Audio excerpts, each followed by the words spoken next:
We're going to jump right into the first session on my journey as a developer.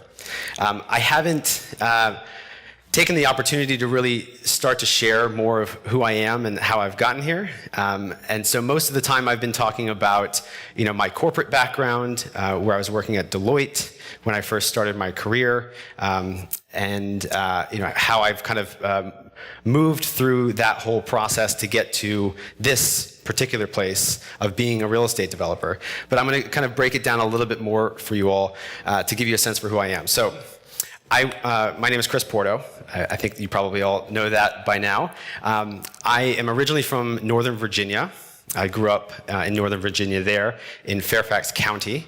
I grew up with a mother and a father. A mother who was from England, who came over to the United States to marry my father, who was originally from the New York area. He moved down to Northern Virginia. My family has been in real estate for in various roles in real estate for multiple generations. None of them were really developers, though. So my father and my grandparents were both in the kitchen cabinet manufacturing business, supplying builders with product, and then they would basically participate in the development process with them as a service provider, really. My grandmother was a realtor. My father got into mortgage banking when I was early on, so I was exposed a lot to that financing world as an early kid. And my father did take his hand at a few different real estate ventures that were moderately successful. He tried to build a big house when I was young. He ended up building that house. We moved into it. It didn't quite work out in the way that he had hoped. And some of these things end up kind of informing my decision in getting into real estate and how I've kind of shied away now from single-family homes, because I've kind of seen what happens if you try and build this big single-family home and the market corrects and it doesn't quite work out in the way that you think it would work out.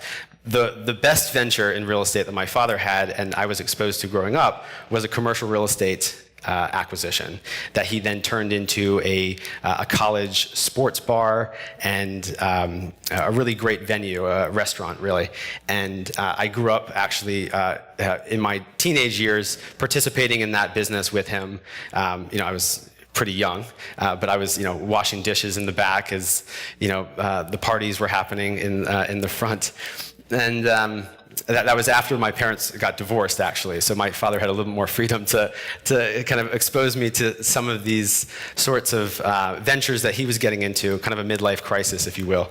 But it was really interesting for me because I was learning how business worked, and commercial real estate worked directly, firsthand, helping him with the accounting and how to actually understand how to take a piece of commercial real estate and turn it into a business in and of itself, generating revenues and cash flows. And he did actually very well. He still owns that building today. So that early on, that was a lot of my exposure. I also witnessed a lot of my friends' families getting into real estate, building a lot of wealth in real estate, knowing that real estate is probably one of the biggest vehicles to actually building wealth. And, some of them were trying to create impact in that process as well, but not as much. I had more of a deep yearning for meaning. And so my mother actually was probably more informing that side of my person and giving me a sense for what the possibilities are of life, why we're here, who we are. I was asking a lot of deep existential questions from a very young age, and my mom was kind of helping fill that out for me because she was a very wise woman. She's since passed. She passed away about 7 years ago, unfortunately. Amazing woman. She worked in the medical industry as a director of human resources for Kaiser, actually. So interesting connection to Oakland is she would be flying out here. I never actually came out with her, but she would be coming to Kaiser and coming to Oakland in particular from a very young age. So I had a weird connection with here, never quite actually making it here until just 5 years ago. So that was kind of an interesting side note about that. So once I got into college, this is really where my evolution started accelerating.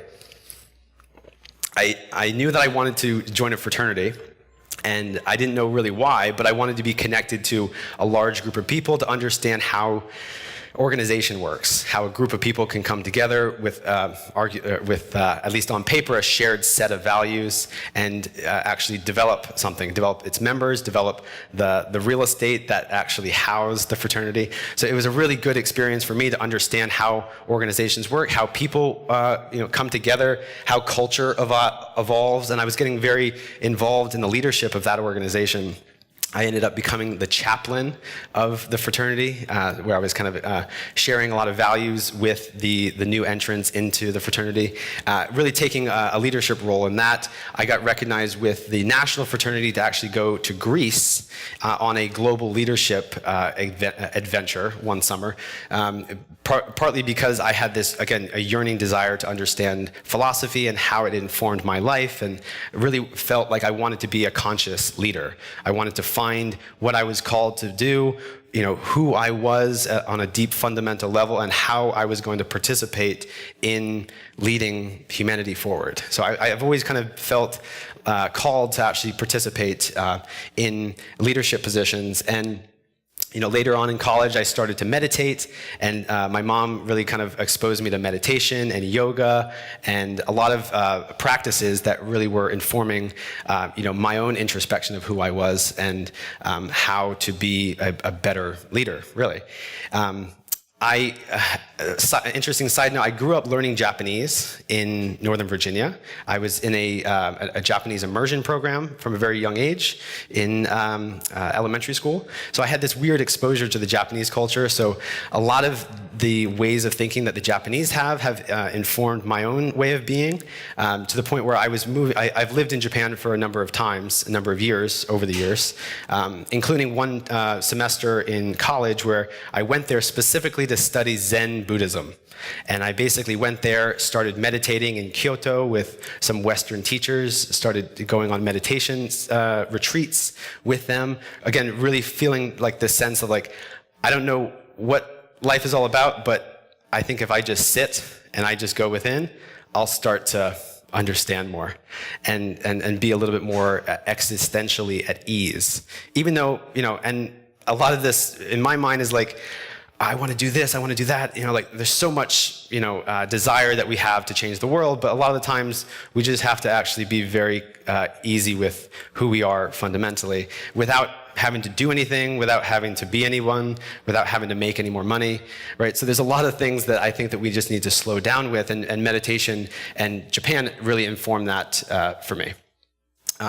So when I came back from Japan, the first time I was on this quest for enlightenment. Right? I started studying and started figuring out what I was supposed to be, and really deeply questioned, if I was a Buddhist, right? If I was somebody who would just step out of the process and just meditate my whole life. And I knew that wasn't actually who I was, because I really wanted to change the world. I felt called to being more of a creative participant in this process. And so I actually found a teacher in America who was actually trained in India, who was actually teaching something slightly different. He was teaching evolutionary enlightenment. He was teaching an enlightenment that was more creative. It was about participating in the process of actually creating something better, creating heaven on earth, if you will. And so I was really drawn to actually being this kind of conscious evolutionary, somebody who is actually very deeply awake to my purpose, to my mission in life, and I really wanted to help move us forward, and move myself forward in particular, become more conscious. And so I had a really amazing experience with a lot of great people in the organization that he had created, and really was feeling called to community. And at the same time, I was still being called back to Japan. So after college, I actually moved to Japan and moved into a dojo. I lived in Japan for about 2 years after college and became a dedicated practitioner of the martial art of Aikido. And Aikido is something that's really deeply informed my existence, and it's still a core practice of mine, where I basically earned my black belt there for over that year and a half that I was there, and really grounded myself in this philosophy of action, which is really what Aikido is all about, blending and working with energy and trying to actually create something larger than the sum of its parts. So I came back from Japan ready to actually start my career. I did start my career, but I also met my wife. And I met my wife in this spiritual context that we were already informed by, which was evolutionary enlightenment. And we have really flowered a relationship over the last, I guess it's been about 6 years. And we decided to move out here together. She was in Philadelphia, I was in Washington, D.C. We moved out to California together to start a life together. I ended up, at the time, getting... so in my role in my career, I had luckily gotten a good entry-level position that was actually aligned with the type of work I wanted to be doing. So when I came back from Japan and I was thinking, what do I want to actually do? What is my work that I want to actually be doing in the world? I looked at the issues at hand, the issues that humanity was faced with, and I felt like climate change was the thing that seems to be the biggest global issue that I could actually participate in and figure out how I could help solve that issue, solve that problem. So I ended up getting into an entry-level carbon accounting role in Northern Virginia, where I was measuring the carbon footprint for these large corporations and then figuring out how to reduce their emissions at a profit. And profit motive has always been this underlying dynamic in my own being, largely because of where I grew up and just being a capitalist in general. I actually fundamentally believe in markets and the ability to actually go out there and earn and create value from the work that you're doing. So I was doing that for a few years. That company got acquired by Deloitte Consulting, which is the largest consulting firm in the world. I really immersed myself in how to actually consult with companies, with a lot of the training materials that they provided. And yet, it wasn't actually aligned with my education. So I talked about my time at college, which was more of a philosophical and leadership journey in my mind, but I actually did get a finance degree too. I just wasn't that interested with finance at the time because I didn't know, what I wanted to actually be putting that skill set to use doing, but I knew finance was actually going to be something really important, right? It's like the energy, it's how does money make things happen? And I wanted to understand that system more. So I decided to merge this subject matter focus on sustainability and climate change with finance. So I actually got a position with SunPower, which was out here in the Bay Area, doing project finance for solar projects. I felt like, hey, perfect. I've got my education, I've got my subject matter that I want to be doing. This is a perfect fit. I'll be doing this for a long, long time. I, was really pleased with it. I was, doing financial modeling, and I was deal structuring and raising capital from, large investment banks, and I helped raise hundreds of millions of dollars in that few years that I was with SunPower, and yet something was still nagging inside of me because I didn't feel free. And freedom has been something that I've always been strongly attracted to, even in my spiritual pursuit, right? I felt like I wanted to be free of mind, free of body, free of life, but also financially free, right? And this thing of I can't really be doing what I want to be doing fundamentally unless I'm making a lot of money doing it. And I wasn't doing that in an employment role, unfortunately, even though the subject matter was there. So fast forward a little bit, and we had just moved out here. I was, working on one salary. My wife gets pregnant right when we move in together, and now I've got a family. My expenses are going up, right? And I'm just starting to feel like, do I hesitate? Do I try and hold on as an employee with one income, or do I, take life by the reins and actually create something that's both going to create money for me, lots of money, and still be aligned with my purpose, right? My purpose in life and my, desire to actually want to contribute. So we had our daughter, Isla, and my wife is Elizabeth. We had her about 4 years ago, and it's been an incredible journey. She's been such an injection of joy into my life, and she really gives me a sense of purpose and grounding and fun and joy. I couldn't imagine life without her at this point, and my wife too. I mean, I really feel like family is one of the best motivators for actually continuing the work in the world that you're called to be doing. Okay, so, I knew, I was like, real estate is something that I could really see myself doing. And I was hearing these ads on the radio, you can make money flipping houses, in the Bay Area, and it's Than Merrill. I don't know if any of you all have heard him, but like he's all over the place, right? He's doing these radio ads, and I'm like, I can see through the marketing, it's like rah, rah, rah. But I knew something was there. Like clearly this guy had done it. I got to figure out how to actually start getting into real estate in some measure, because that to me felt more practical. Like I can actually get into real estate and start making money quick.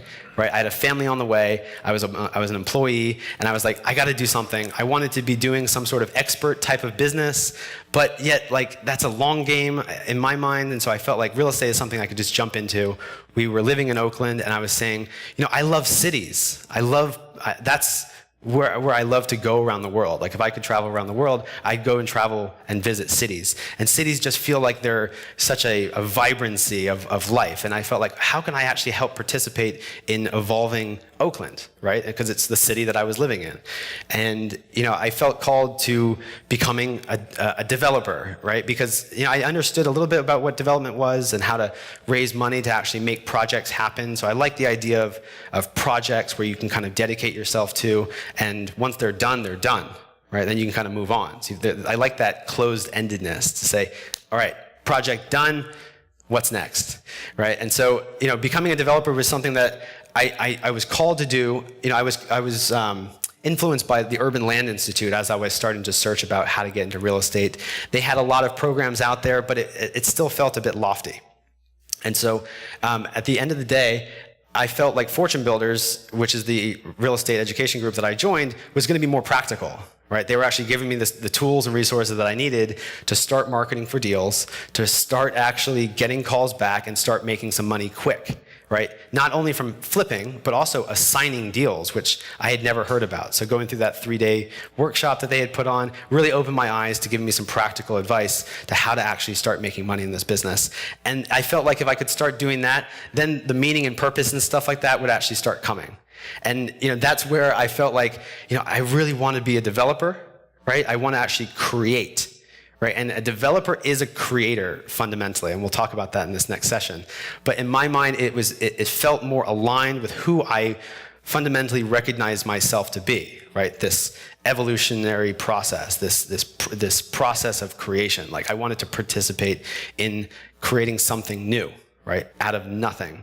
And that is what really called me to step into that role of developer and understand how I could merge what Fortune Builders and the residential real estate stuff was doing and try and kind of bring it all together in some way. So this little diagram I love, it's about the Japanese notion of ikigai, which is really your reason for being, or your raison d'etre for the French in the room.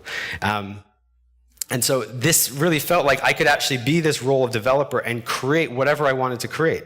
So I could create stuff that I could actually, feel like were aligned with my values, and ultimately develop real estate that had a social function to it, right? Because when I was in solar, I was doing projects that were positive and productive, and yet I didn't see the impact to the people. And people, in my mind, that's the potential of real estate, is that you're actually creating something for people to generate experiences. So that's essentially the end of the story here.